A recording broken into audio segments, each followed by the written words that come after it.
श्री क्षेत्र चाकरवाडी या ठिकाणी सुरू असलेल्या शिवमहापुराण कथेसाठी आज लाखो भाविक भक्त दाखल झाले होते। माझ्या पाठीमागच्या साईडला पाहिलं तर हा अहिल्यानगरकडे जाणारा राष्ट्रीय महामार्ग आहे आणि या राष्ट्रीय महामार्गावरती अनेक किलोमीटर पर्यंत वाहनाच्या रांगा लागलेलं दृश्य आहे।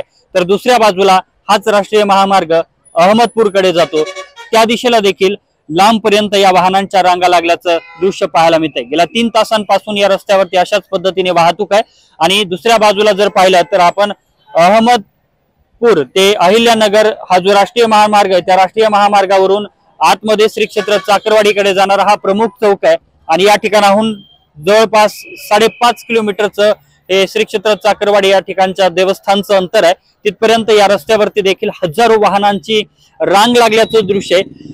जवळपास या संपूर्ण कथेसाठी आज 5.5 लाखांपेक्षा अधिक भाविकांनी हजेरी लावली होती आणि गेल्या 3 तासांपासून या रस्त्यावरची अशा पद्धतीची परिस्थिती सध्या पाहायला मिळते। एकूणच काय तर 350 पोलीस कर्मचाऱ्यांचा मोठा असा बंदोबस्त श्री क्षेत्र चाकरवाडी या ठिकाणी तैनात असताना सुद्धा अशा पद्धतीने गेल्या 3 तासांपासून ही वाहतूक खोळंबल्याचं दृश्य सध्या पाहायला मिळतंय। यामुळे आता ही जी वाहतूक खोळंबलेली आहे ती वाहतूक व्यवस्थित करण्यासाठी पोलिसांना कधीपर्यंत यश येतं हे पाहणं महत्त्वाचं असणार आहे।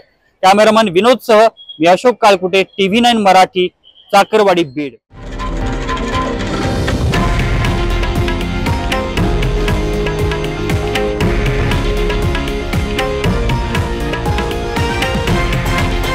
हे आहे देशातील नंबर 1 न्यूज नेटवर्क आणि आपण पाहत आहात TV9 मराठी, एकमेव।